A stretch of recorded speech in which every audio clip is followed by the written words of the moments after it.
Hello there, Rutgers. I'm Weather Watcher Rohan, Jain, here to kick off the start of the semester. Without further ado, let's get right into it. Our headlines for today: we have a very hot next few days ahead of us, today included. We do have a cooler end to the week though, and we have a chance of thunderstorms Thursday into Friday. Current temperatures throughout New Jersey: hot across the board for 10 a.m. 80 degrees in Sussex, 80 in Somerville, 88 in Atlantic City, and 86 in Millville. As you look at the almanac for today, we did have a morning low of 70 degrees, which is well above our average low of 60 degrees. Our high is 81 around this time of the year, and as expected, we're going to be a lot greater than that today. High temperatures throughout New Jersey, as I mentioned, hot, hot, hot across the board. 89 in Sussex, 95 degrees here in New Brunswick. The feel-like temperature is going to be over 100. 93 in Camden, 92 in Millville, 88 in Wildwood. Expanding to the northeast, greater northeast, we have 94 degrees down in Baltimore, 89 in New York City, 91 in Hartford, and 84 in Boston.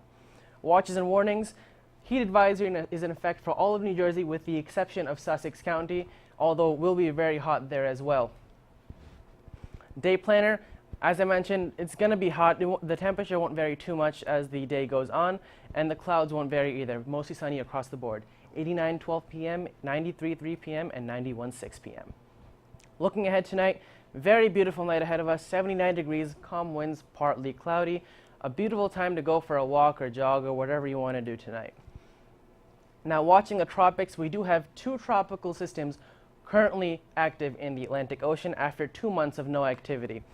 Tropical Storm Gordon is currently right underneath the Florida Panhandle. Winds are at 65 miles an hour. The pressure is 104 millibars, and the wind, it's traveling at west-northwest at 13 miles an hour.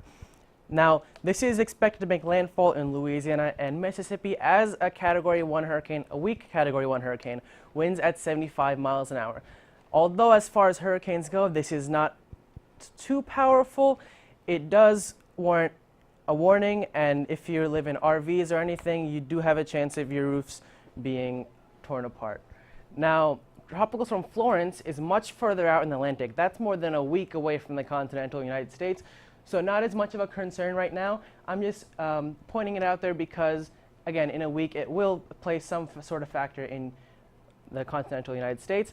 Right now, the GFS is saying that it's going to travel a bit further north than Gordon currently is. It's going to be near Virginia, South Carolina, North Carolina, but it does expect to stay off the coast. It'll curve out back into the ocean in around 10 days from now. But again, it is 10 days away, so it does warrant some monitoring, and you can watch our forecast later on in the week and early next week to get a better idea of what's happening with Florence. Now, futurecast, nothing really going on until Wednesday afternoon, when there are some scattered showers spread out in New Jersey. Very little rainfall, maybe 1/100 of an inch, not much more than that. Very, very light rainfall. Now, clouds start to build up Thursday. Thursday afternoon, we do have some scattered showers throughout the entirety of the northeast. I don't expect too much precipitation out of this, maybe 2/10 of an inch, 1/4 of an inch. As you go further north and east in New Jersey, it does increase though. I expect the northeast part of New Jersey to get around 1/2 an inch of rainfall because there's a greater chance of thunderstorms there. Now, by Friday early morning, the storm does go away, but it does stay cloudy for the majority of Friday. Now, as I step out for your 7-day forecast, very hot today, 75 degrees, a heat index of 102 because of the humidity. Wednesday and Thursday also bordering 90 degrees, 89 on Wednesday, 91 on Thursday. Now, Thursday is going to be especially sticky because of that rainfall that I mentioned, so it'll be a very sticky, humid heat. Friday, it does cool down a bit, 80 degrees, mostly cloudy. Saturday, Sunday, very beautiful, 74 and 75. We get our first glimpse of fall because meteorological fall did start a few days ago. Monday, we go back up to 80 degrees, but still very beautiful day. To stay updated, you can go to channel 23.1 every 15 minutes. You can follow us on Facebook at facebook.com/RUWeatherWatcher. Follow us on Twitter at RUTVWW, #RUWeather. And if you can't get enough of us, you can go to our website, weatherwatcher.rutgers.edu. I'm Rohan Jain. Have an awesome day, Rutgers.